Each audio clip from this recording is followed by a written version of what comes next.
Bismillahirrahmanirrahim. Assalatu wassalamu ala sayyidina Muhammad. Allahumma amin.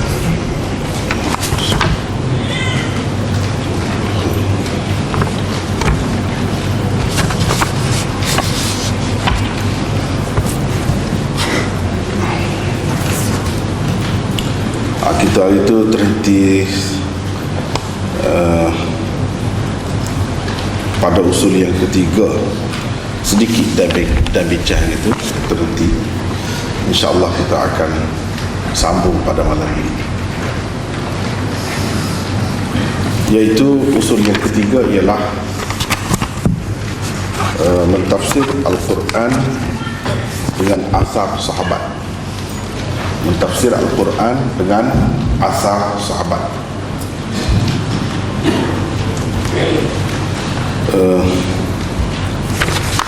Kita sudah baca dah sebagainya, pergi ke muka surat 7 ya. Muka surat 7. Asar sahabat diguna pakai dalam mentafsir Al-Quran kerana sebab-sebab berikut. Apa yang kita kena pakai asar sahabat dalam mentafsirkan Al-Quran. Atau kalau kita tak pandai tafsir Quran, tak apalah, kita nak pilih tafsir itu, iaitu tafsir orang-orang yang menggunakan asar sahabat sebagai tafsirannya. Kita pilih itu. Kenapa? Ada sebab-sebab dia, kelebihan-kelebihannya ada. Bahasa Al-Quran adalah bahasa mereka. Ini yang pertama. Jadi mereka lebih faham, sebab mereka Arab. Bahasa Quran itu dalam bahasa Arab. Mereka mengetahui dan memahami latar belakang ayat-ayat Al-Quran yang diturunkan kepada Rasulullah sallallahu alaihi wasallam. Dia tahu ayat ini turun dalam peristiwa macam mana. Sebab kita kadang-kadang kalau tak tahu kan tak boleh nak kaitkan tu, jauh. Tapi kalau kita tahu latar belakang dia, senang kita kaitkan. Jadi sahabat tu dia hidup di zaman tu, di zaman turun Al-Quran tu. Latar belakangnya dia tahu lebih daripada orang lain. Kadang-kadang dia tahu tu sendiri, dia sendiri ada dalam majlis tu, dalam peristiwa itu. Kadang-kadang dia tak ada, tapi saing-saing dia royak. Sama-sama sahabat tu royak gini. Dalam peristiwa ni misalnya turun ayat itu. Banyaklah contoh-contoh, kalau tak sebutnya, tak sebutkan, banyaklah.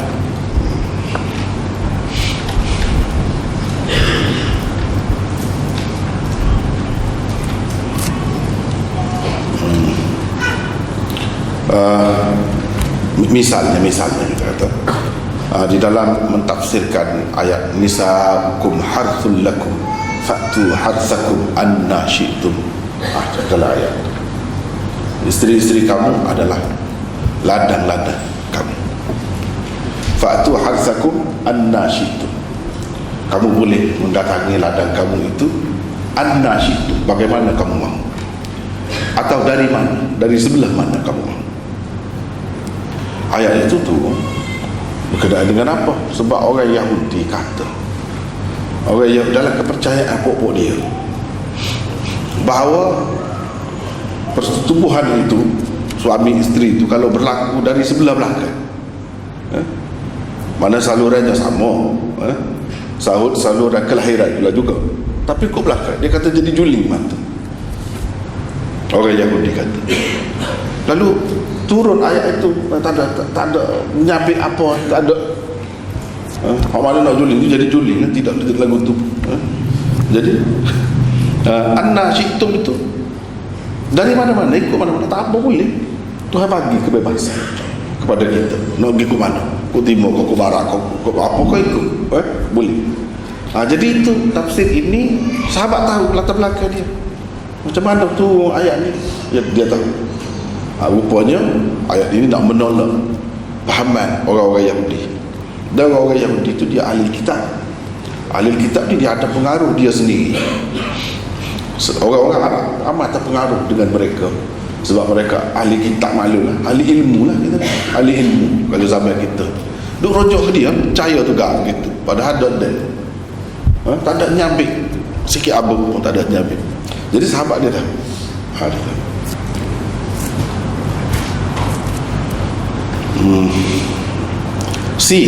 Mereka mempelajari Al-Quran dan makna-maknanya dengan Rasulullah sallallahu alaihi wasallam sendiri. Dah lah dia tu bahasa Arab, bahasa dia bahasa Arab, Quran tu memang turun dalam bahasa Arab. Lepas tu kalau ada lah mana-mana muskil, mana dia tak faham, dia tanya Rasulullah sallallahu alaihi wasallam. Boleh tanya Rasulullah sendiri. Dan bila Rasulullah sallallahu alaihi wasallam ayat itulah yang paling muktamad. Dan banyaklah kalau kita tengok asar sahabat dia ayat ni, Rasulullah kata gini makna dia, Rasulullah kata gini makna dia. Jadi kita faham maksud dia dengan tepat.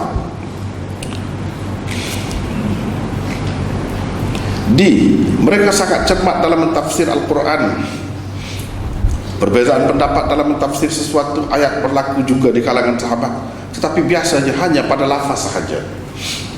Adapun perbezaan pada makna, maka itu sesuatu yang jarang berlaku. Terutama kalau perbezaan dari segi akidah tak ada lah, boleh katakan tak ada. Perbezaan dari segi furu' ya ada, itu ada. Boleh berlaku. Ada jalan penyelesaian yang terang jika berlaku perselisihan pendapat di antara sahabat dalam mentafsir Al-Quran. Dalam keadaan itu pendapat yang lebih kuat harus dipilih dan ditarjihkan, yakni diutamakan, dilebihkan daripada lagi. Dimaksudkan dengan pendapat yang lebih kuat ialah yang lebih dekat dan sesuai dengan Al-Quran dan hadis yang dinukilkan dengan sanad yang lebih sahih. Jadi kalau ada pendapat sahabat ni kata gini, ada kata gini, nampak beza. Jadi kita nak tarjihkan hak mana lebih kuat. Ini yang digunakan oleh ahli-ahli tafsir. Ahli-ahli tafsir yang muktabar memang digunakan gitu. Dia tengok kalau bercanggah, ni sahabat dia ada beberapa atau ada dua kalau kita kata. Jadi kena tengok hak mana hak lebih kuat. Hak lebih kuat tu maksudnya hak lebih dekat dengan Quran atau lebih sahih. Riwayat dia tu, sanad dia tu. Kita kena tengok situ. Kalau tentulah kalau hak ni sahih, hak ni tidak sahih, tentu dah kena lebih hak sahih. Kalau sama-sama sahih, cara untuk kita pilih untuk melebihkan satu riwayat daripada riwayat yang lain tu kena tengok hak lebih sahih, hak mana lebih sahih. Begitu caranya yang dipakai oleh ulama.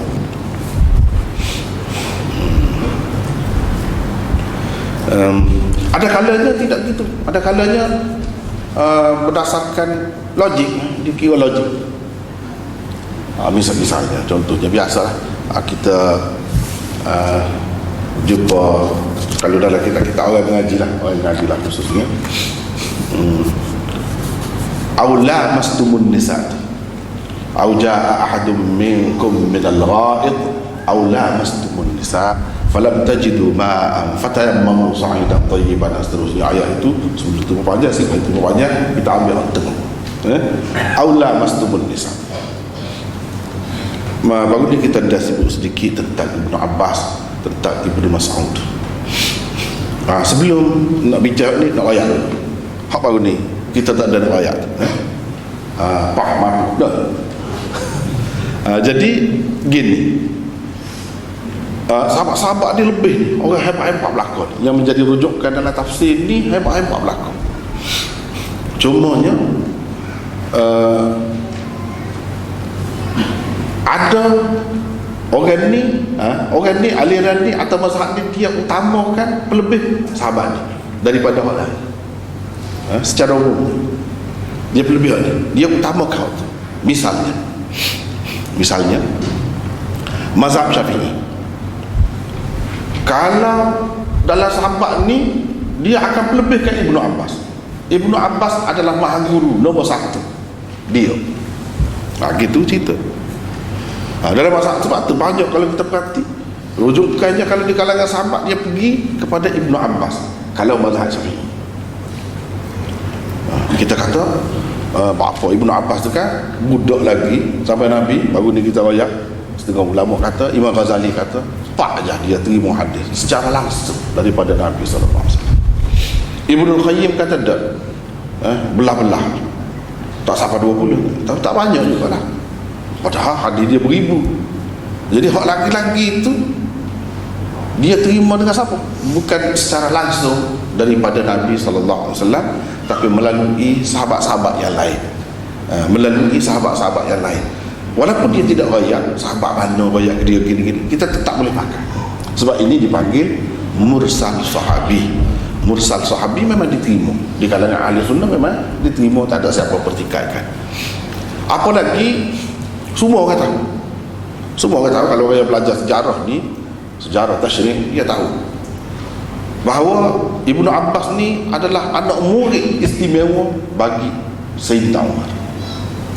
Rapat sangat dengan Sayyidina Umar. Hak orang lain tak tahu, dia tahu. Pasal Sayyidina Umar banyak, dia tanya Sayyidina Umar. Sayyidina Umar banyak, dia banyak khidmat kepada Sayyidina Umar. Jadi itu kelebihan dia. Sebab apa?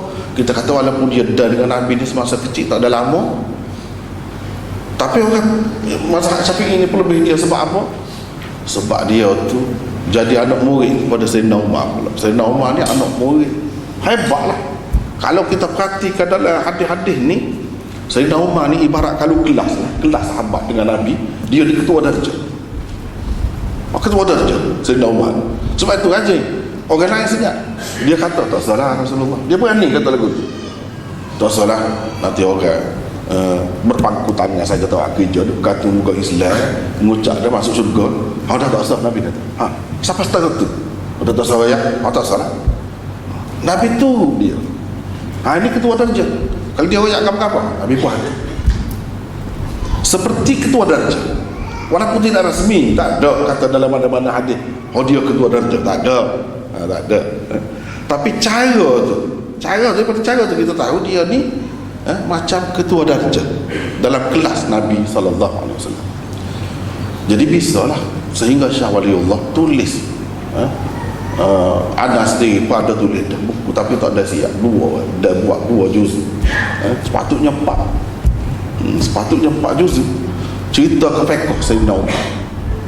Sehingga Syah Waliullah kata imam-imam besar ni kan, imam-imam mujtahid mutlak ni, orang panggil mujtahid mutlak macam Syafi'i, Hanafi, apa ni, memanglah mujtahid mutlak kalau nak banding dengan orang lain, kalau nak banding dengan orang lain.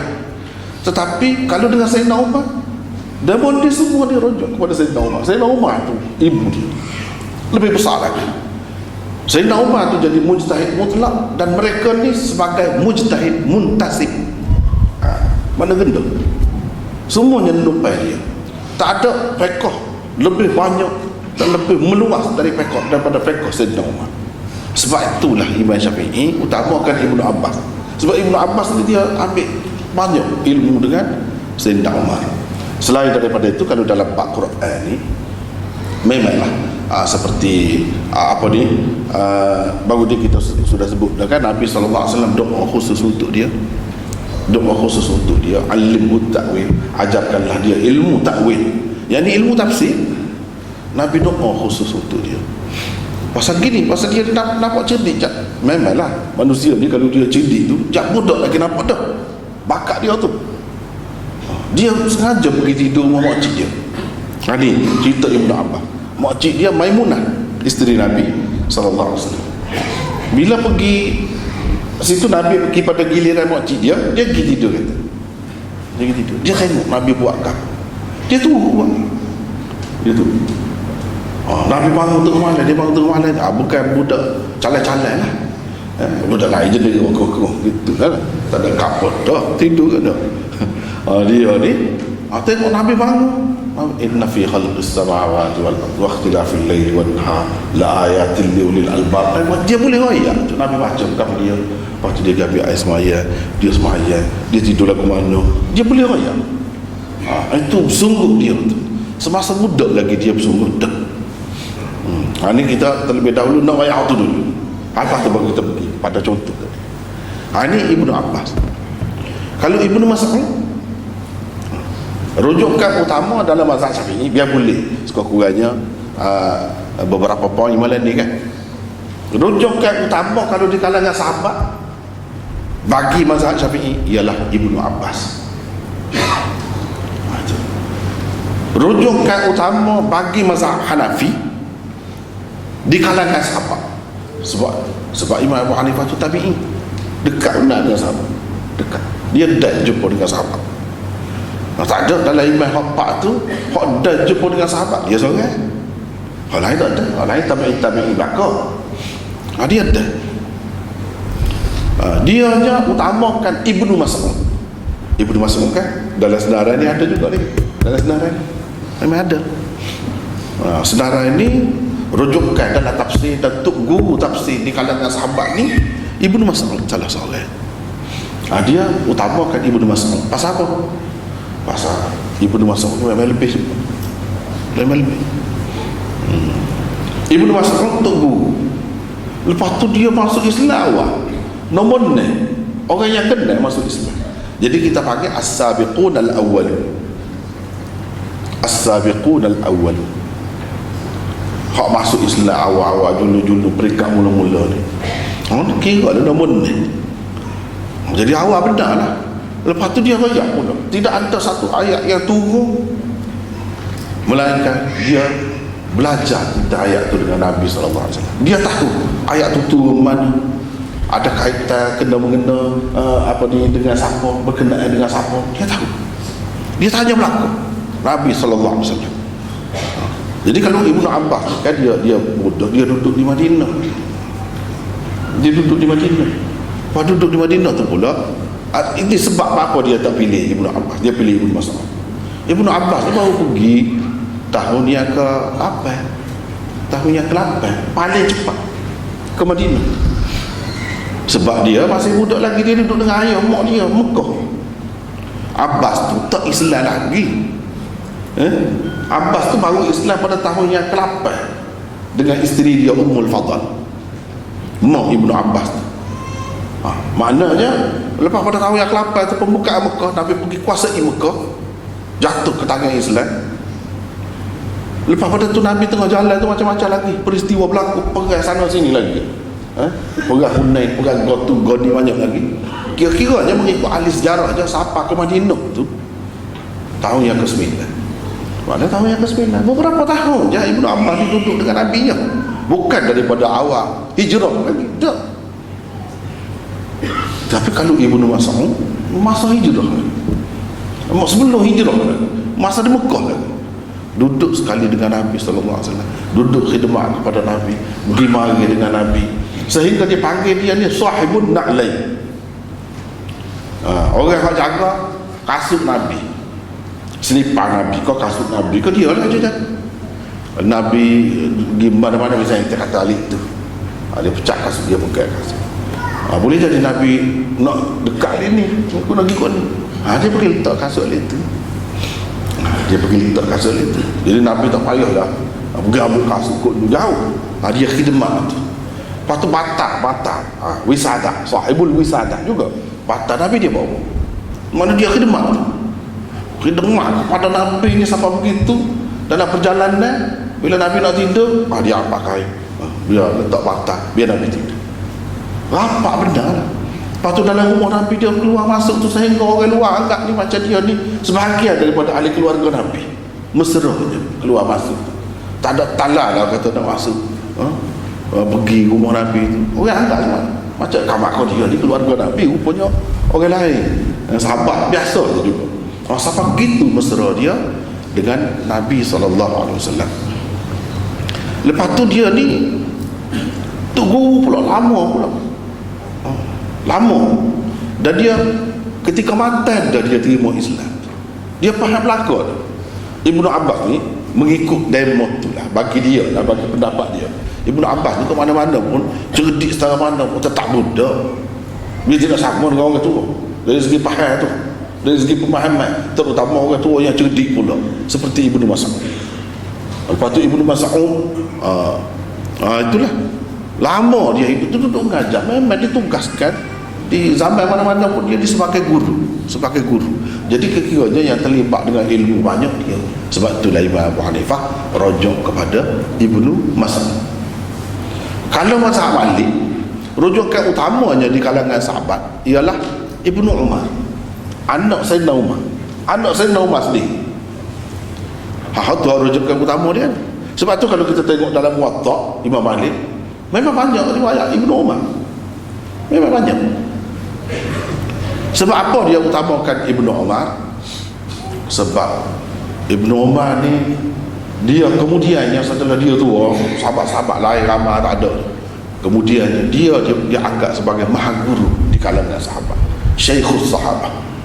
Itu Ibnu Umar, Syekhus Sahabah, maha guru. Dia kata panggil maha guru kalau main-main dia kena bisa benar lah baru maha guru. Lepas tu di kalangan sahabat pula sama-sama dia tu bisa-bisa saja tu, dia ni dipilih sebagai begitu. Kemudian dia memang cerdik jak budak lagi. Jak budak lagi juga. Nabi SAW pernah tekor. Nabi kadang-kadang dia mengajar dia tekor. Dia main teka-teki. Gapo dia Nabi kata? Pokok gapo dia dalam hutan, pokok yang kejadian dia serupa manusia. Serupa dengan orang Islam. Paling serupa. Sahabat-sahabat tak berani. Ada Sayyidina Umar, ayo dia tu. Ada Sayyidina Abu Bakar situ, ada amal lagi orang lain, senyap. Sebab dia ingat takut pokok gapo dia ni agaknya. Jadi masing-masing kata Allah dan Rasulnya lebih tahu. Gitu. Ibnu Umar dia ada pitah. Pasal apa Nabi sebelum tanya tak ada orang mak mari umbuk.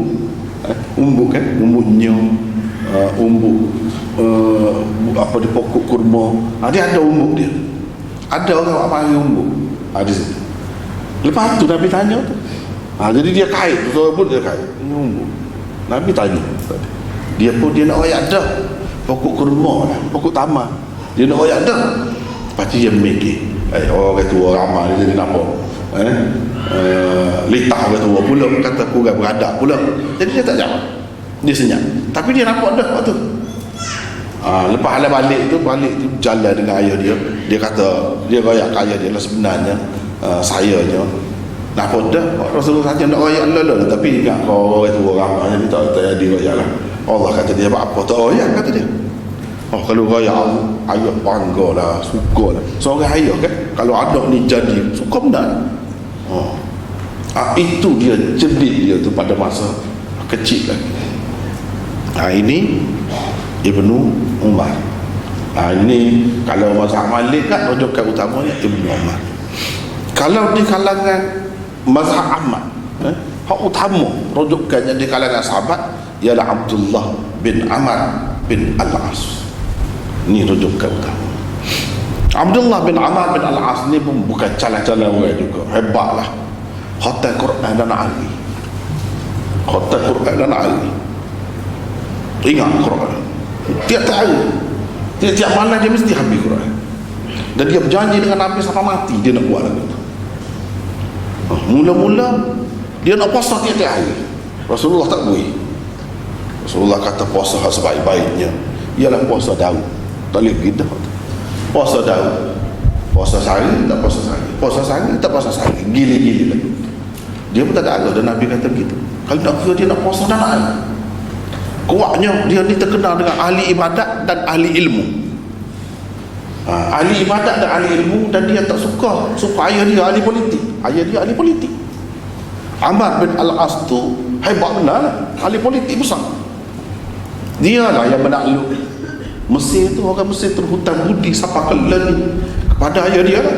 Amr bin Al-As memang orang jenis liar. Bila nak masuk Islam tu orang salah, syahadah. Dia holak tangan, Nabi holak, dia tarik balik. Apa? Nabi kata dia tarik balik. Ayah dia jenis orang liar, orang politik. Apa kata?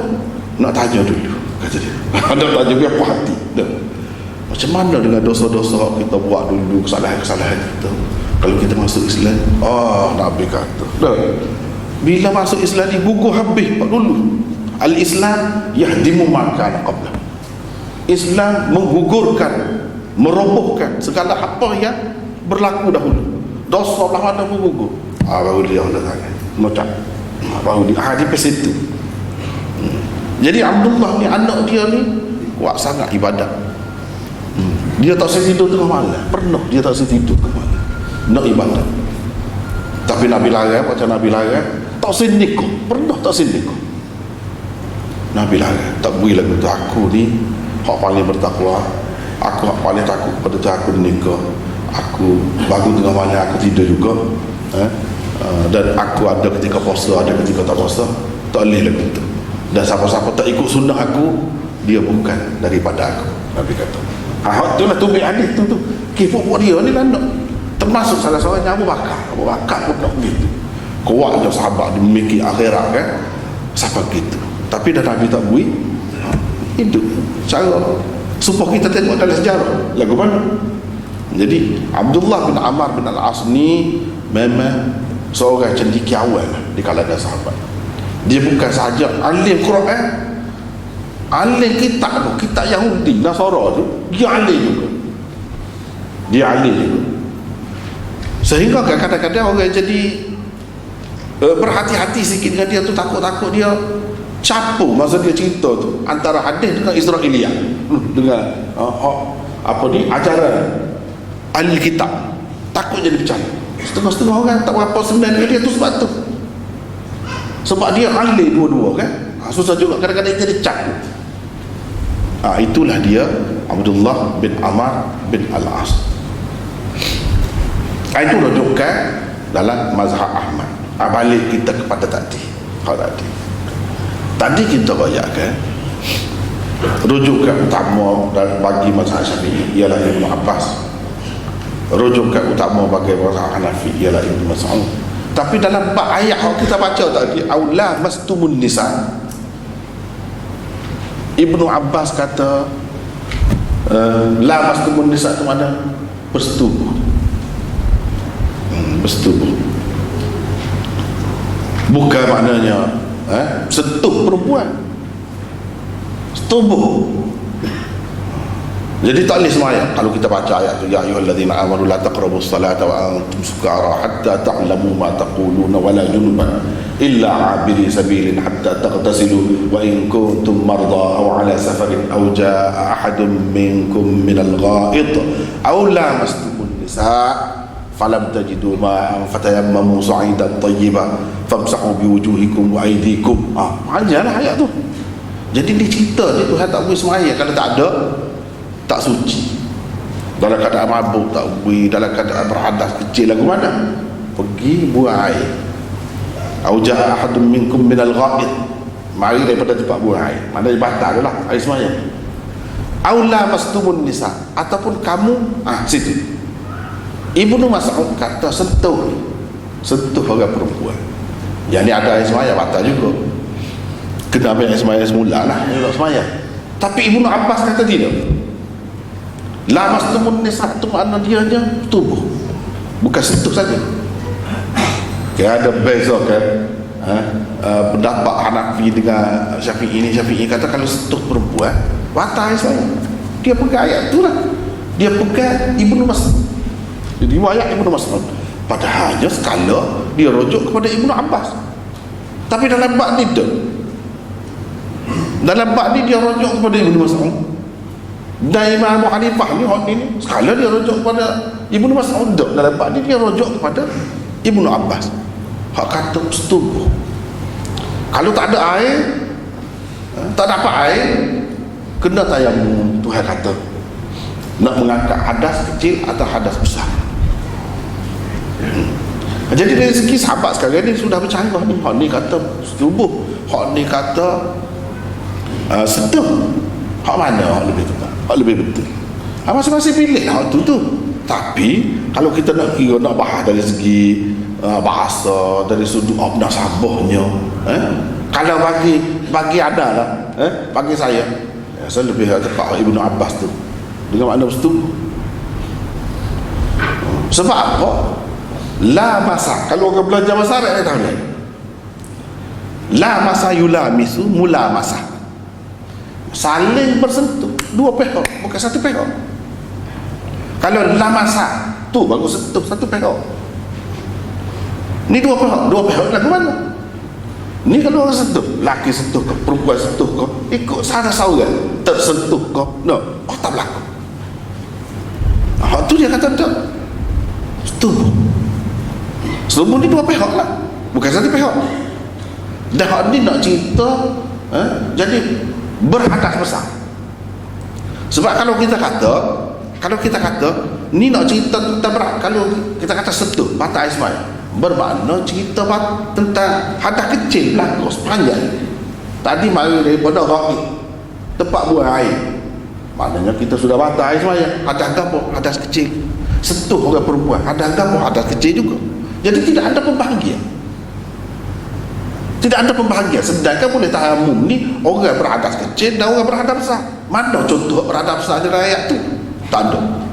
Tapi kalau kita pakai tafsiran Ibnu Abbas, la mastum tu maknanya setubuh, bermaknanya tu ayat kedua selalu dalam ayat tu berkenaan dengan hak berhadas kecil, nak mengangkat hadas kecil pun tayamum juga kalau tak ada air, dan nak mengangkat hadas besar iaitu setubuh kalau tak ada air pun tayamum juga. Ada dua selalu ayat tu, baru sesuai. Allah dia ayat ni dia kembang sikit lah, pendek tapi masuk belakang.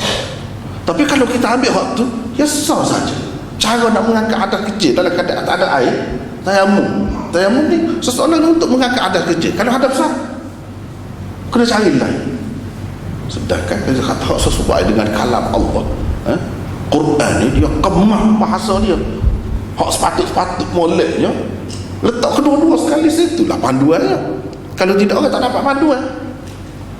Tak dapat panduan. Berhadap besar nak mengangkat hadas besar lagu mana kalau tak ada air? Hak tu ya sahabat tak ada, sahabat dia guling dalam tanah tu. Sebab dia kata hadas kecil tak udah. Sebab dia faham semua ilmu Mas'ud tu. Hadas kecil tak udah kalau tak ada air tayamum. Kalau hadas besar, kalau kita dalam keadaan biasa di mandi ni kena rata tubuh, dia guling dalam tanah. Ammar bin Yasir guling dalam tanah. Sebab tu sebab dia fikir Nabi SAW kata tidak, bukan lagu tu. Tunggu ayat. Maknanya ayat ni berkenaan dengan hadas besar, menggunakan hadas besar. Hadas besar pun tidak payah guling, serupa dengan mengangkat hadas kecil juga. Tayamum dia serupa je. Nak mengangkat hadas kecil pun lagu tu, mengangkat hadas besar pun lagu tu juga kaedahnya. Famsahu biwujuhikum wa aidikum. Sapu muka dan tangan kamu. Sapu muka dan tangan kamu. Gitu. Tu je, tak payah guling, bergeluman dalam tanah, tak payah. Cuba kita tengok tu nak bayar dua tafsiran yang berbeza. Tafsiran sahabat. Lepas tu hak mana lebih itu? Ni atas mujtahid, ahli ilmu. Ahli mujtahid tu dia bagaimana? Dia pilih ni. Sebab alasan dia gini-gini tak apa. Ahli ilmu yang tahu tu. Misalnya saya saat ni tahu, saya royak masa tahu gini kaedah dia pakai gini. Sebab dia pakai ni la masa, bukan la masa. La masa. La masa mana? Bina musyarakah. Kalau orang kaji ilmu sarah dia tahu lah. Bina musyarakah ni dua pihak.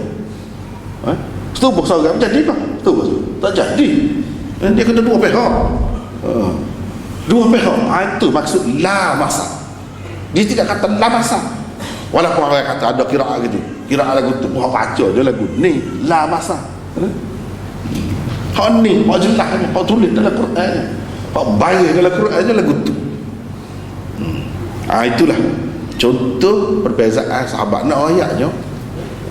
Sahabat-sahabat dia terbuka. Sebab tu kita pun kalau belajar dengan sahabat ni, belajarlah terbuka, jangan tertutup. Setengah-setengah orang kita lah ni, kita suka terbuka ni, dia nak tertutup, biar speak, biar kau speak, biar buku jadi jum, orang kata. Apa lah cuba tadi. Skala mazhab Syafi'i ini yang rujuk kepada Ibnu Abbas. Tak ada kisah tidak. Ibnu masuk pula. Kalau lah ikut satu orang tu mesti ikut tu semua lah. Ni dak apa gitu. Mana boleh siapa-siapa. Asal kepandang. Sahabat-sahabat tu kan ambil ilmu daripada Nabi SAW belakang. Apa kita tak boleh ikut lain? Mazhab Syafi'i itu sendiri sini dia ikut siapa dia? Ikut sekarang? Tidak sekali. Boleh lagu tu. Jadi kita kata, kita orang sini mesti kena mazhab ni. Siapa dia kata begitu? So dia kata nyusul. Hak sebenarnya tak ada. Cuba tengok sahabat, cuba tengok sikap ulama. Ada kala dia pilih hal ni, ada kala dia pilih. Dia tidak tetap, bukan satu kemestian macam ketetapan daripada Rasulullah, daripada Allah tu jauh lagi. Daripada Rasulullah pun tak ada benda lagu tu. Gitu. Apa kita tengok? Kita tengok dulu.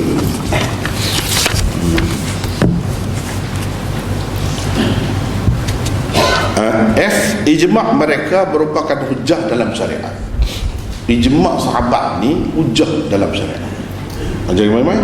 Ijma' kalau dia sepakat kata lagu tu, lagu tu sepakat. Itu ijma' sahabat orang panggil. Tapi ramai dah sahabat kan, nak boleh ijma', biar pastilah, biar pasti semua sahabat gitu. Boleh kita jadikan hujah. Tak boleh langgar kalau sepakat, tak boleh langgar, tak boleh kata nak pilih orang ni, nak pilih orang, tak boleh, nak pilih orang lain, tak boleh. Kita kena ambil orang tu. Ini kedudukan ijma' sahabat.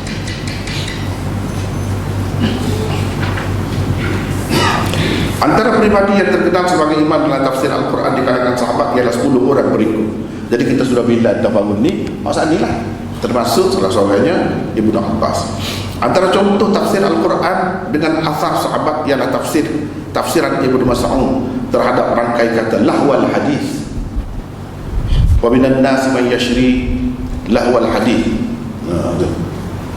Wa minan nas man yashtari lahwal hadis liyudilla an sabilillah bighairi ilm wa yattakhidhaha huzwa. Itu ayat. Lahwal hadis itu apa makna? Yang tersebut di dalam ayat 6 surah Luqman untuk menguatkan pendapat beliau sebanyak 3 kali diulanginya kata-kata ini. Huwa wallahi al-ghina, huwa wallahi al-ghina, huwa wallahi al-ghina. Maksudnya, ia demi Allah adalah lagu-lagu. Asar riwayat Ibnu Abi Syaibah, Ibnu Jarir Hakim dan Baihaqi. Ada lagu lah, kita duduk dengar lagu. Ada di antara manusia yang membeli lahwal hadis.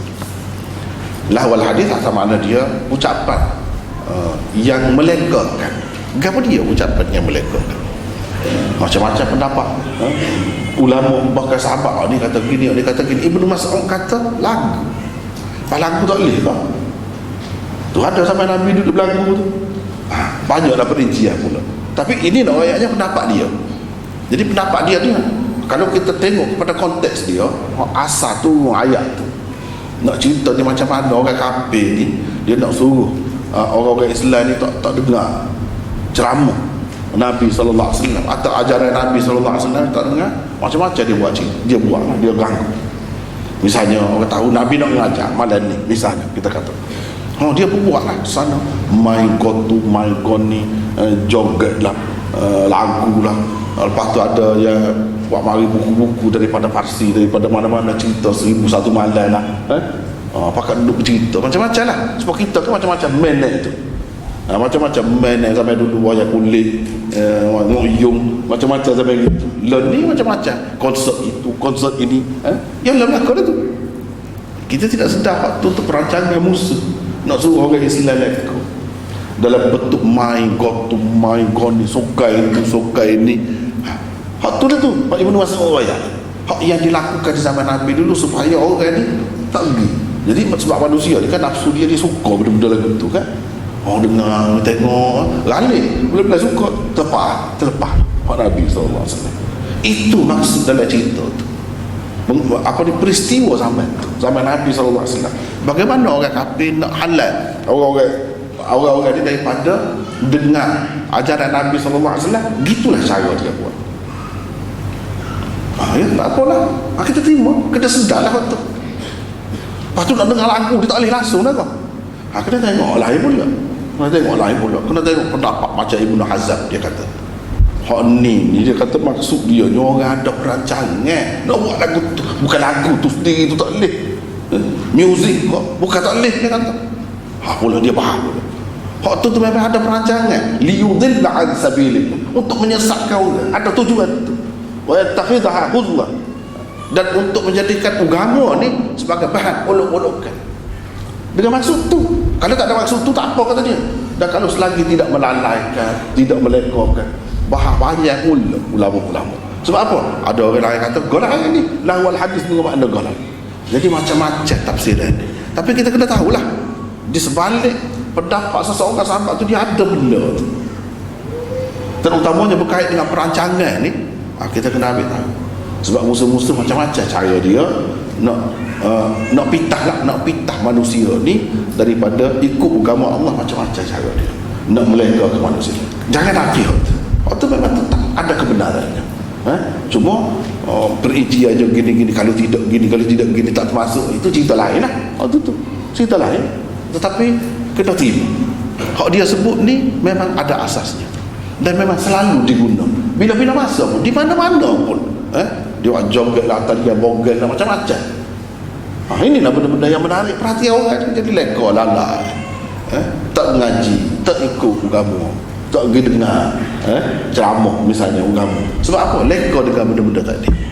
Itu tak boleh nafi, ada kebenaran. Ini dia tafsir sendiri ni. Dia tafsir sendiri berdasarkan apa yang dia tengok di zaman Nabi SAW. Orang buat lagu mana, orang kafir buat lagu mana, nak melekakan orang Islam. Dia tafsir sendiri. Padahal dia tidak royak Nabi kata, dia tidak kata Nabi kata ni, Nabi kata lagu ni. Tak, ni dia kata sendiri. Tapi dia dengan penuh yakin sampai dia bersumpah. Apa dia berani bersumpah begitu? Dia tengok dah di zaman Nabi SAW sendiri orang buat lagu mana. Dia buat kesimpulan sendiri. Itu sahabat ni cerdik, bijak.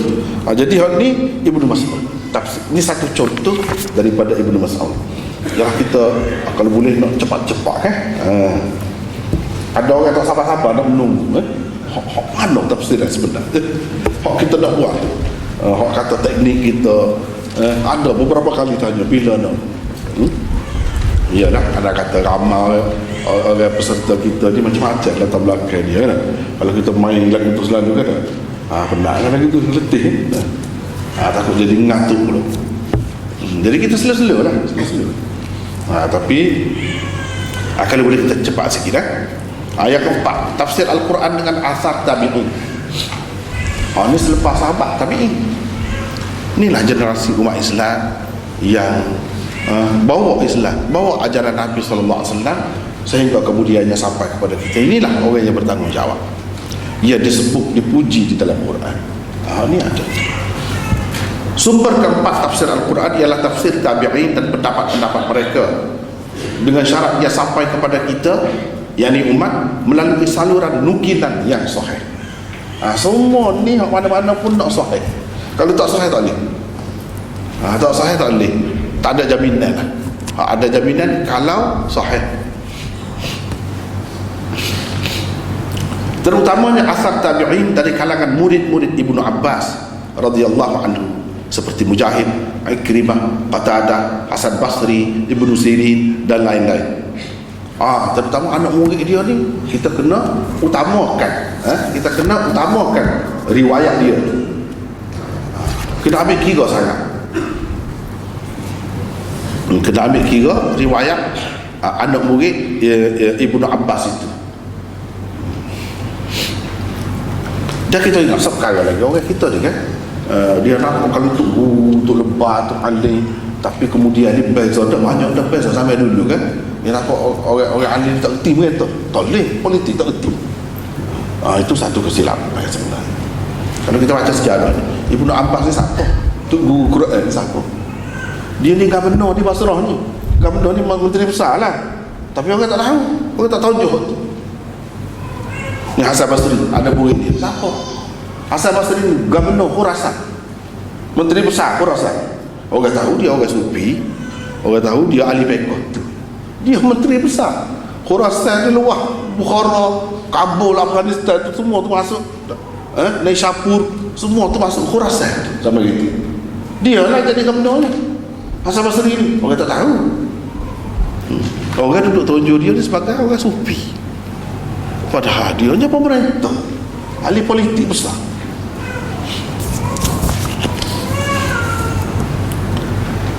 Tabi'in dari generasi umat Islam yang merupakan, ialah generasi umat Islam yang merupakan pelapis kepada generasi sahabat. Ramai daripada mereka merupakan murid-murid sahabat. Mereka menerima ilmu agama Islam daripada sahabat Nabi SAW sendiri. Mereka dinamakan tabi'in kerana telah betul-betul mengikut sunnah Nabi SAW dan menurut jejak langkah para sahabat baginda. Allah di dalam Al-Quran menyebutkan mereka sebagai walladzina taba'uhum biihsan. Inilah dasar tabi'in. Tabi'in ini yang kita kata gomo sangat, ada jadi rujukan dia ni. Ada jaminan kok, ada pengakuan kok daripada Allah untuk mereka. Ada lah ni. Walladzina taba'uhum biihsan. والسابقون الأولون من المهاجرين والأنصار والذين اتبعوهم بإحسان رضي الله عنهم ورضوا عنه. Setara tu orang yang Allah redha, mereka juga redha kepada Allah, puas hati dengan Allah. Ini apa-apa ni, ikut sahabat-sahabat, ikut Nabi bi ihsan, dengan baik. Sebab ada juga orang tabi'in yang tak pakar pada juga. Banyak juga orang tak pakar pun, tapi secara umum je mereka ni orang-orang yang baik. Kalau diketahui dalam sejarah mereka ni orang-orang yang baik-baik, juru-juru, orang yang amanah, hak ni lah menjadi rujukan. Tapi di kalangan tabi'in ini tidak semua sahabat lah. Tidak kata sahabat ni kalau tak tahu nama dia pun tak apa, asal pasti sahabat jadi sahih selalu. Ada kita boleh terima selalu. Tapi kalau tabi'in dah dia kurang di sini, kurang di sini. Kita kena tahu. Tak boleh kata ada seorang tabi'in banyak, siapa dia tabi'in, tak tahu nama. Sebab apa? Sebab di kalangan mereka tu masih ada juga hak tidak beres lah, kita kata tidak beres. Dan orang-orang yang mengikut jejak langkah mereka, yang sahabat Muhajirin dan Ansar dengan baik, itulah yang dikatakan tabi'in. Oleh kerana kalangan tabi'in yang utama telah menerima tafsir Al-Quran daripada para sahabat yang memang mahir dan ahli dalam bidang tafsir, kata-kata dan pendapat-pendapat mereka juga diletakkan di hadapan apabila perlu diletakkan di hadapan apabila anda hendak mentafsir Al-Quran. Walau bagaimanapun, beberapa perkara di bawah ini perlulah sentiasa diingat. Jadi ini pun jadi panduan kita juga. Tapi kena ambil kira beberapa perkara hak sebut bawah ni. Bila-bila kita terima tu tak boleh kata telan buta kita ikut mana-mana, tak boleh. Kena ambil kira beberapa perkara hak sebut bawah ni. Apa yang diperselisihkan di kalangan tabi'in bukan merupakan hujah dalam agama, tetapi apa-apa yang diijma'kan mereka merupakan hujah menurut kebanyakan ulama. Menurut kebanyakan, bukan semua. Tapi kalau sahabat semua tak ada khilaf. Kalau sahabat, kalau tabi'in ini kebanyakan ulama kata jadi hujah juga. Kalau ijma' mereka, nak ijma' tu payah kat lah, nak ijma' tu. Ini yang pertama. Yang kedua, riwayat-riwayat berhubung dengan tafsir dinukilkan dengan dua cara. Pertama dengan bersanad, kedua tanpa sanad. Asar sahabat dan tabi'in yang dinukilkan dengan sanad yang kuat sahaja diterima. Hak kuat sahaja kita boleh terima. Riwayat-riwayat sirah dan maghazi yang tidak sahih tidak seharusnya digunakan untuk mentafsir Al-Quran. Kalau dalam kitab-kitab sirah, ada dalam kitab maghazi, dia ada bentuk periwayatan berkaitan dengan sirah Nabi sallallahu alaihi wasallam. Hak ni tak boleh kita nak jadikan rujukan utama dalam tafsir, tak boleh. Ulama-ulama tak terima. Imam Ahmad berkata ada 3 perkara, yakni kebanyakannya tidak bersanad. Apa yang tak boleh terima? Kebanyakannya tak ada sanad, tak cukup sanad dia akan putus mana-mana. Bila putus sanad, orang-orang yang belajar hadis ni tak boleh selalu, tak boleh selalu.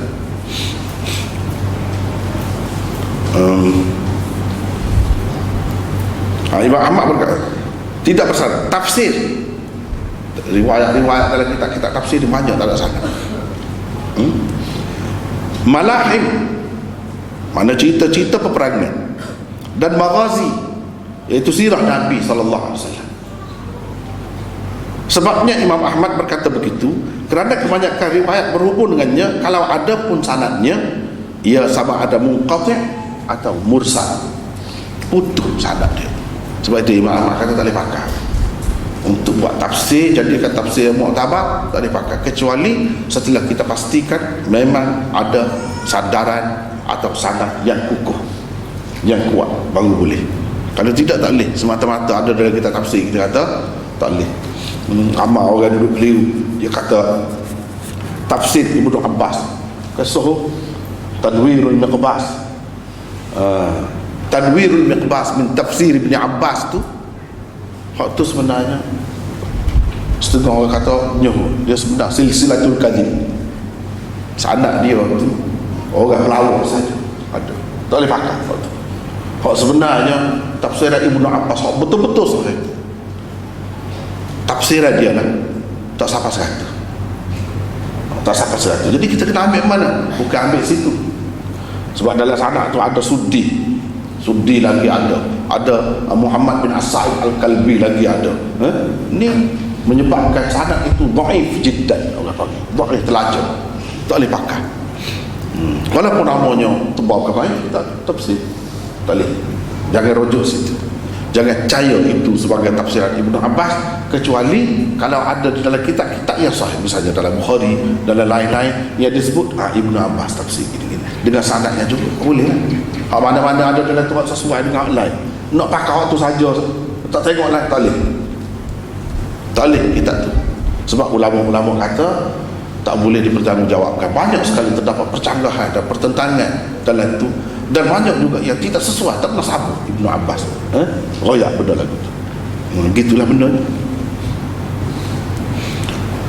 Sebab itulah ulama-ulama mengatakan sanad yang paling sahih daripada Ibnu Abbas ialah Al-Kalbi daripada Abi Saleh daripada Ibnu Abbas. Bawah dia tu Suddi ada. Suddi As-Saghir ini terkenal sebagai perawi pendusta besar. Itulah sanadnya. Sepanjang sebutir kita tafsir Ibnu Abbas tu sanad.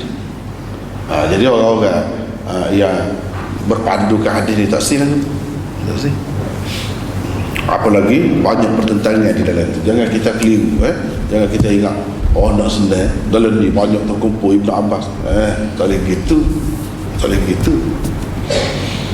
Ini Imam Ahmad kata tafsir ada dalam tafsir, ikutlah nama tafsir Ibnu Abbas tengkap apa, Malahim dan Maghazi. Ini tak boleh pakai mana untuk tafsir Quran sebagai rujukan utama, pegangan yang kukuh, tak boleh.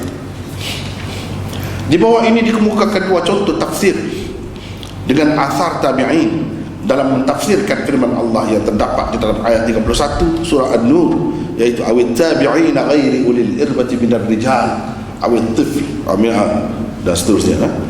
Awit tabi'ina ghairi ulil irbati minar rijal bermaksud atau pelayan-pelayan laki-laki yang tidak mempunyai keinginan terhadap wanita. Hak tu boleh masuk dalam rumah, boleh, tak apa. Perempuan tu tak pakai tudung ke, lelaki yang lagu tu, lelaki yang. Jadi dalam tafsir kau ni Qatadah, ni Qatadah ni ahli tafsir besar dan orang yang kuat, perawi yang kuat dalam kita hadis dalam Bukhari, dalam apa pun terima dia. Seorang tabi'i yang terkenal berpendapat ia berarti orang-orang yang bergantung hidupnya kepada seseorang untuk mendapat makanan dan minumannya. Mereka pula telah tua dan tidak berkeinginan kepada perempuan. Dia lama dah duduk, tak bodoh lagi, duduk dalam keluarga tu pergi mari. Dia tu bergantung hidupnya untuk makan minum dengan keluarga tu. Lepas tu dia pula telah tua pula dah. Tak ada keinginan dia buat semua anak-anak dia, cucu dia saja dalam rumah tu. Lagu tu tak apa. Nak pakai baju tangan pendek kau, orang perempuan tu dalam rumah ada dia tak pakai tudung kau, tak apa lagu tu. Menurut Mujahid, ini anak murid Ibnu Abbas pula, ia adalah laki-laki bodoh yang langsung tidak ada keinginan kepada wanita. Itu maksud awit tabi'in ghairi ulil irbati binar rijal. Walaupun dia umurnya banyak, 20 dah, 20, 30 kita, tapi Tak cerdik kan, lelaki tak cerdik, bodoh, dia tak ada keinginan langsung pada perempuan. Hak lagu tu tak apa. Tidak kata semua orang asal kata lelaki tak kena pakai tudung kebal. Tak boleh langsung nak pakai t-shirt kalau kita kata orang perempuan. Tidak lagu tu. Ada orang tertentu yang boleh. Tapi kalau pondan tak boleh, tidak mesti pondan itu boleh. Pondan lain. Tak termasuk dalam ni. Pondan tu Nabi sallallahu alaihi wasallam ada dalam hadis dia tak boleh. Itu sekali. Sebab pondan-pondan tu nampak geri dia sebuah perempuan tu. Nikah boleh anak alik-alik. Boleh anak alik-alik. Itu tak termasuk. Ni lagu lain yang kita tengok kita tahu tu. Jenis cacat, ataupun macam-macam lah penyakit kan, yang mana tak erti, tak tahu apa, tak ada keinginan kepada perempuan. Hak lagu tu tak apa. Tidaklah kata kena pakai lengkap orang perempuan ni, kena tudung dengan sempurna. Tidak, dalam semua keadaan. Dalam keadaan saat ni boleh. Tak apa kita pergi budak tu cacat kecil lagi, makan apa orang suruh. Tapi umur 20 hari dah, 30 dah tak misalnya. Tapi dia tak tahu ke apa. Orang lagu tu tak. Itu mengikut Ibnu Abbas. Habis kita nak cepat sikit cepat. Kalau berhenti lama-lama, bahas panjang-panjang dia jadi panjang pula.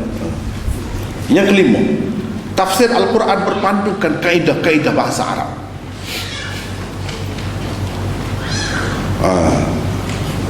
Mengikut kaedah bahasa Arab. Ini pun usul juga. Kita kena pakai kaedah bahasa Arab. Boleh pakai, boleh terima, kena jadikan panduan. Usul kelima ialah mentafsir Al-Quran berpandukan kaedah-kaedah bahasa Arab. Usul ini tidak kurang pentingnya daripada usul-usul yang tersebut sebelumnya. Pentafsir mestilah seorang yang mempunyai latar belakang yang kukuh dalam bahasa Arab. Ia mestilah mahir dalam ilmu nahwu, sarah, bahasa Arab dan balaghah dengan segala cabang-cabangnya. Ia mestilah mengetahui semua bentuk tasbih, isti'arah, kinayah dan sebab-sebab ijaz serta itnab. Selain mampu mengesat sesuatu yang mahdzuf yang dibuat dalam sesuatu ayat dan lain-lain perbahasan yang termasuk di bawah ilmu bayan, ma'ani dan badi' yang merupakan cabang-cabang ilmu balaghah. Dia kena menguasai semua ni baru boleh. Kalau tidak tak boleh. Salah. Kalau tebal masuk juga nak tafsir Quran, salah. Ataupun kita nak jadikan orang yang tak erti hak ni, dia tu sebagai panduan nak belajar tafsirnya, tak boleh. Salah kita. Tak kena like apa ni, ketika mengenal ni tak apa lagi, dia akan kena mana-mana, dia akan rebah tu, dia akan kena ke mana-mana. Sebab perjalanan jauh, bukan sekali ya. Betul, kena tepat, betul lah saja, tak sel lagi, betul lah. Walaupun orang yang mahir pun dia boleh tersalah, tapi lain. Sebab gini lah, kita kata orang ada lesen, pihak JPJ punya kerajaan punya dah dia berlatih, belajar gitu pun tak mungkin ke dia accident, dia jatuh pagi, dia mati, bahkan boleh jadi, tak mungkin. Tapi bila dia ada lesen, dia dibenarkan, tak salah. Tapi kalau tak ada lesen, tak boleh nak naik atas jalan raya tu. Kalau tak ada lesen, tak boleh. Walaupun kita kata dia pandai, tak apa tu, tak berlaku tu, tak berlaku lagi. Tak boleh, tak ada jaminan tu. Begitu juga di sini. Jadi cabang-cabang ni, mana-mana ngaji tu dia tahulah. Hak ni cara kau gapo, hak ni sarah cara kau gapo, hak ni nahwu cara kau gapo, dia tahulah. Dia kena hak ngaji. Kalau kita tak boleh hak ni, lupa orang lah. Bukan tak sapa, kita akan sapa juga. Kita tak boleh bawa kereta, cuma kita tak boleh bawa kereta, kita boleh naik kereta, akan sapa juga. Kau lupa, kalau nak pergi Kuala Lumpur, kita tak boleh, anda bawa bah, tak boleh lesen bah, tapi kita naik bah ni, bah tu akan sapa juga. Tak apa. Gitu. Jangan naik kalau hak tak ada kelayakan. Jangan, bahaya. Terutama naik ramai-ramai pula bah pula, kamu terbang pula dah. Jangan terbang. Dia tak sayang sama dia tu, biarlah kita fikir kita. Gitulah, bahaya. Tak boleh. Dia mesti kena boleh. Dia kena faham ni tasbih, ni gapo. Dia kena faham, dia kena tahu. Tak boleh tak tahu. Misalnya kita kata ya ayuhan nas taqu rabbakumul ladzi khalaqakum min nafsin wahidah wa khalaqa minha zawjaha wa batha minhuma rijalan katsiran wa nisaa. Misalnya khalaqakum min nafsin wahidah, dia menjadikan kamu dari satu diri. Siapa dia? Adan, itu Adan. Wa khalaqa minha zawjaha, dan dia menjadikan minha, daripadanya kau kan, daripada diri itu isteri. Setengah kata tak apalah, dia nak pilih mana-mana tak kisah, cumanya dia kena tahu ini orang pakai kiri, dia pakai min tu dengan makna kan, min tabai, kau min ibtidaiyah, kau min jinsiyah, kau min kamu. Min ni banyak makna dia kena tahu waktu. Jadi orang kata, jadi daripada tulang rusuk Nabi Adam. Jadi orang terima kata jadi daripada tulang rusuk Nabi Adam tu bermakna dia makan min tu min tabi'idiyah. Kena tahu waktu. Sebab min ada min tabi'idiyah. Min tabi'idiyah makna sebahagian daripada diri. Kejadian bini dia ni jadi daripada sebahagian daripada diri yang pertama tu. Jadi sebahagian tu, sebahagian mana? Tangan kau, kaki kau, tulang rusuk dalam hadis banyak. Tulang rusuk, tu sebahagian. Berapa? Lagi min ibtidaiyah, dijadikan bermula daripada diri yang satu tu isteri. Mana start situ, bermula daripada situ. Itu orang panggil min ibtidaiyah. Ada juga yang mengatakan bukan, ini min jinsiyah. Dia jadikan isterinya dari jenis dia juga. Mana ada tu kau dia, jin kau, malaikat kau, orang, manusia, manusia. Bini dia pun manusia. Itu maksudnya. Itu makna min jinsiyah. Kita tahu mana yang kita kata begitu, min jinsiyah pula. Ayat lain, tengok ayat lain. Ni lagu ni baru boleh nak jadi tafsir dia, kita bukan saja lain. Wa min ayatihi an khalaqa lakum min anfusikum azwaja. Misalnya antara tanda kebesaran Allah SWT itu ialah dia menjadikan khalaqa lakum untuk kamu min anfusikum, dari diri kamu isteri-isteri kamu. Jadi ni bukan kait dengan ada saja ni. Bini dia jadi daripada dia, bini kita masing-masing ni pun jadi daripada masing-masing suami. Pada ke mana boleh terima kau?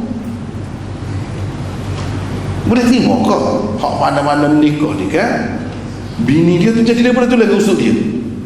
Ada kait dengan tulang rusuk, ataupun kita kata tidak tulang rusuk, sebahagian daripada dia. Pada ke mana kalau suami itu lebih muda daripada isteri? Siapa sepatutnya jadi daripada siapa? Bagi daripada siapa? Itu bedanya, tu kita tahu. Sebab tu cuba bukalah tafsir. Misalnya pimpinan Arab, cuba tengok. Orang pandai, bila orang pandai lain, dia jadikan untuk kamu dari jenis kamu isteri-isteri. Dari jenis. Maknanya min jinsiyah, dia pakai min jinsiyah situ. Bukan min tabi'idiyah. Jadi tidak semestinya min ini kalau dalam Quran dengan makna daripada, berpunca daripada, atau sebahagian daripada, tidak. Boleh jadi jinsiyah. Tu hak kena ngaji tu. Lepas tu kita kata, macam mana min ni? Min ni makna daripada juga. Punca situ, mari situ nah. Kalau kita kata begitu, ambil ayat lain. Khuliqal insanu min ajal. Manusia itu diciptakan daripada ajal. Kenapa dia pula ajal? Sudah. Kita kata Nabi Adam jadi daripada tanah, kita ni jadi daripada nutfah, daripada air mani. Apa yang Tuhan kata manusia itu dijadikan daripada sifat gopoh pula. Sebab dia kata kita faham molek min tu ada banyak makna. Kalau kita kata daripada, mana Tuhan buat manusia daripada sifat gopoh. Gopoh tu gapo? Tanah kau, besi kau, gapo tu dah. Ini kan satu sifat, satu bagai tabiat. Dia nak ayatnya manusia itu jadikan bersifat, bertabiat, kopok, jenis nak gaduh, nak cepat semua manusia. Memang macam tu sifat dia. Dia guna min juga sih, min juga. Jadi ada kalanya min itu min tasbihiyah. Pula dia pergi kotor. Min tasbihiyah. Kalau dalam hadis kata, istausu bin nisa'i khaira fa innahunna khuliqna min dhila'in. Nabi kata, jaga molek lah orang Tino. Dia pesan ke orang jahat. Jaga molek orang Tino. Sebab apa? Sebab mereka itu dijadikan daripada tulang rusuk. Kalau kita kata min, dia guna min itu. Daripada tulang rusuk. Daripada tulang rusuk ke gapo maknanya. Ke bersifat atau sifat seperti tulang rusuk, beko. Kalau tu belok betul juga belok sudah. Patutlah Nabi kata. Walau apa maksud dia? Maksud dia kejadian asal dia lah orang perempuan. Misal contohnya kita kata orang perempuan ni nak mandi dengan lelaki ya, lebih menakut kan? Lebih menakut. Kalau gapo-gapo kejut yang tepik selalu kan? Itu sifat dia, sifat semula je. Kita marah dia apa tepik. Kita marah. Apa menakut? Tak boleh kata lagu tu. Memang Tuhan jadikan sifat dia tu lagu tu. Lembut, dia slow. Orang Tina lembut, beralu. Kita marah ke dia? Tak boleh. Tuhan memang buat sifat dia tu lagu tu. Nak mengimbangi lelaki yang kasar. Baru jadi tenang. Kalau sama-sama kasar, jadi lagu mana? Tak sapalah hikmahnya. Itu manusia min tasbihiyah. Sebab apa? Kita tengok hadis lain. An-nisa khuliqna kadhila'i. Ataupun innamal mar'atu kadhila'i, dalam hadis yang lain. Perempuan itu seperti tulang rusuk. Tadi dia kata min, dia guna min. Ni tempat lain dia kata seperti pula. Apa makna? Rupanya lebih sesuai kita kata seperti di sini, bukan ayat daripada tulang rusuk sama ada Hawa ke atau orang lain. Dak kan jadi daripada tulang rusuk, seperti tulang rusuk. Seperti ni lagu tu lah. Jadi kita kena terima lagu tu molek dia tu, belok lagu tu moleknya. Jangan cuba doa betul nak suruh seperti kita. Nak suruh jadi seperti kita. Tak boleh lagu tu. Itu maksud dia. Jadi kadhila'i seperti. Jadi min itu pun orang panggil min tasbihiyah. Jadi min ni banyak. Min ni banyak. Benda-benda lagu ni kan dia kait dengan bahasa lah kan. Kalau tak mengaji lagu mana? Kalau tak mengaji ni tahu mana min apa dia sini. Bukan min sekali satu. Jangan lain banyak lagi. Pendeknya kena mengaji. Cara mendalam benar. Bawa tahu-tahu tak boleh pergi. Tak boleh pergi. Al-Quran diturunkan dalam bahasa Arab. Tanpa penguasaan bahasa Arab, seseorang tidak mungkin dapat memahami Al-Quran. Hadis-hadis Rasulullah SAW juga dalam bahasa Arab. Baginda bahkan merupakan orang Arab yang paling fasih. Oleh itu, seseorang yang hendak mentafsir Al-Quran mestilah mengetahui seluk-beluk bahasa Arab fusha yang digunakan di zaman Nabi SAW. Kena tahu bahasa Arab fusha. Kita panggil baku. Tak tahu kamu dia mana baku kan? Baku. Bahasa Arab hot standard. Hak zaman Nabi guna dulu. Kena pakai hak tu. Jangan pakai bahasa Arab lah ni. Teruk bahasa Arab Amiah ni. Tak lagu lain kan? Dia bahkan dia sebut je lagu lain. Jin dia kata go, Jamil, Gamil dia kata. Gamil. Jamal, Gamal jadi. Jadi macam-macam lah. Dia tukar habis, tukar. Pada asalnya bahasa Arab mana ada go. Pandai sebut go dah, guna go lebih pada orang lain. Koh jadi go juga. Gerbah. Gerebah bahasa Melayu itu daripada bahasa Arab tu lah, gerbah. Koh jadi go pula dah. Padahal tak ada bahasa Arab tu. Cuba tengok. Tak boleh, Pak ni tak boleh. Kena pakai hak dulu. Jangan kait dengan bahasa Arab baru ni. Kalau hak tidak ambiah pun bahasa Arab baru, jangan mana-mana nak kait Quran itu dengan bahasa Arab lain. Kalla innaha tazkirah cuma nak tekek gam dia tak dah. Tak boleh.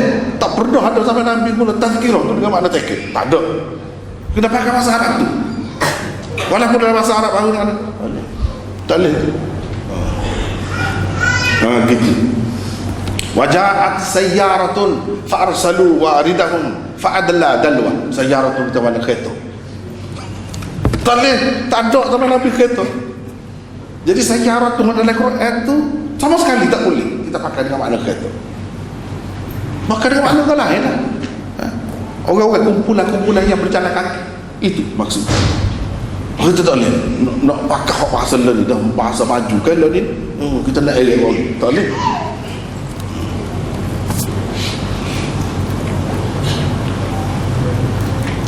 Syair-syair Arab jahiliyah juga mestilah dijadikan rujukan kerana ia merupakan contoh penggunaan bahasa Arab fusha yang tulen. Itulah sebabnya Ibnu Abbas berkata, "Idza ushkila 'alaikum syai'un min kitabillah faltamisuhu fi syi'r fa inna syi'ra diwanul Arab." Bermaksud jika timbul apa-apa kemuskilan yakni berhubung dengan bahasa Arab kepadamu, carilah jawapannya di dalam syair. Ibnu Abbas kata, cari jawapan di situ. Syair Arab jahiliyah, kerana syair Arab jahiliyah itu adalah kamus bahasa Arab. Itulah kamus. Itulah gedung bahasa Arab. Bahasa Arab Quran, hadis ni bahasa Arab jahiliyah. Kemudian tak boleh. Sebab tu syair mutanabbi bisa je kalau orang belajar syair mutanabbi tak boleh, dia tidak jadi hujah. Sebab apa? Dia bukan Arab tulis. Sebab tu orang kritik banyak salah. Walaupun dia hebat, bisa banyak salah. Tak boleh buat rujukan. Tapi kalau as-sab'ul mu'allaqah, boleh. Boleh. Tu boleh. Kita jadikan rujukan. Afatimu mahlan ba'd hadha at-tadalluli wa in kunti qad azma'ti sarmi fa ajmili. Misalnya boleh jadi seperti itu. Mana kita nak ambil? Mana kita nak ambil? Penggunaan bahasa Arab kau gatot boleh ambil. Kalau hak tu lah. Tapi kalau hak kemudian tak boleh. Itu kamus bahasa Arab. Di bawah nanti akan dikemukakan dua contoh penyelewengan dalam tafsir akibat mengabaikan usul kelima. Ada golongan anti hadis yang tidak mengerti bahasa Arab menterjemahkan firman Allah, idrib bi'asakal hajar, yang sebenarnya berarti pukullah batu itu dengan tongkatmu. Tuhan Nabi Musa pukul batu itu dengan tongkat. Dengan dia terjemah gini. Dia terjemah gini. Ini kita tahu mana terjemahan Qadiani. Sebab dengan saya ada kita tafsir Qadiani 10 jilid. Dia tafsir lagu ni. Ini salah ni. Anti hadis ambil ni tafsir Qadiani rupanya. Dia kata bawalah pengikutmu berjalan di bukit. Idrib dalam bahasa Arab ada juga darabah fi, kalau muta'addid dengan fi makna berjalan, bersiar-siar. Asaf makna kumpulan, jamaah. Ada dalam bahasa Arab. Dia pakai kuasa. Al-hajar makna bukit, batu, bukit batu. Jadi bawalah pengikut-pengikut mengembara di atas bukit. Begitu dia terjemah. Penterjemah anti hadis itu tidak mengetahui bahawa darabah yang mutaaddi binafsih berarti pukul atau memukul. Perkataan darabah yang mutaaddi dengan fi saja berarti berjalan, berpergian atau bersia-sia. Tengok dia silap situ. Dalam Quran kan wa akharuna yadribuna fil ard. Di situ betul. Situ dengan makna berjalan. Sebab apa? Darabah yadribu fi, dia ada fi. Mutaaddi dengan fi memang makna berjalan. Tapi kalau darabah saja dia mutaaddi binafsi, orang panggil itu tak ada dengan makna berjalan. Itu dengan makna pukul. Sebab tu kata dia kena mahir bahasa tu. Dia tak boleh nak pandang, nak pusing orang pandang. Dia boleh pegang orang pandang. Itu misalnya. Salah dia situ. Pasal dia pakai idrib di sini dengan makna berjalan. Memang ada semua dalam Quran ada. Tapi idrib tu daripada darabah fi, mutaaddi dengan fi. Wa akharuna yadribuna fil ard yabtaghuna min fadlillah. yadribuna fi, ada fi. Hak tu dengan makna berjalan. Memang betul. Tapi sini tak boleh. Tak kena nak buat gitu. Ini contoh. B, seorang sufi sesat pula mentafsirkan firman Allah di dalam ayat ke-69 surah Al-Ankabut, wa innallaha lama'al muhsinin. Yang makna sebenarnya ialah dan sesungguhnya Allah benar-benar berserta orang-orang yang berbuat baik. Itu makna betul. Allah bersama dengan orang-orang yang betul-betul buat baik. Dan sesungguhnya Allah benar-benar telah menggilang orang-orang sufi. Muhsinin itu orang-orang yang sampai maqam ihsan. Allah gilang. Lama'a dia pakai makna fi'il mati. Padahalnya lama'a itu lain. Lam lain, ma'a itu lain. Ini benar. Al-muhsinin itu dia pakai jadi maf'ul. Padahal ma'a itu mudhaf, al-muhsinin itu mudhafun ilaih. Tengok. Jadi tak kena lagi kursi. Dan sesungguhnya Allah benar-benar telah menggilang. Jadi qilah orang-orang muhsin. Kamu muhsin ihsan. Apa dia ihsan? Anta'budallah ka'annaka tara. Orang sufi bergabung tu. Jadi muhsin ini hak tu lah. Jadi Tuhan gilang hati dia kata. Ceruk jadi hati. Kursi dia. Si jahil ini tidak sedar bahawa lam pada perkataan lama'a bukan fa fi'il. Orang panggil. Kalau belajar sarah dia tahu lah, kamu dia fa fi'il, ai fi'il, lam fi'il. Dia tahu lah. Bukan fa fi'il tu lah tu. Tetapi lam takkid. Lam yang merupakan kata penguat pada khabar inna. Innallaha lama'al muhsinin. Gitu. Barulah betul. Ini sebab salah dari segi bahasa Arab. Tidak mengikut kaedah bahasa Arab. Bila tafsir jadi celaru. Sebab tu yang kita tahu ni jadi gapo. Dari segi i'rabnya jadi gapo. Ni perkataan sesuai ke tidak. Di sini. Tak lewat atau tergalu. Inilah dari segi kita kata tafsir berpadukan kaedah bahasa Arab. Tak boleh ikut serok. Dan orang-orang yang mahir tafsir-tafsir yang baik tu memang dijaga. Banyak sudut lah. Dijaga, ambil kira bahasa. Dia tidak langgar tak tu galu. Dia tidak pasal ikut serok. Tak boleh lah betul. Jadi kita pun masa pun sudah lewat. Jadi sekat je lah dulu untuk malam ni. Wallahu a'lam.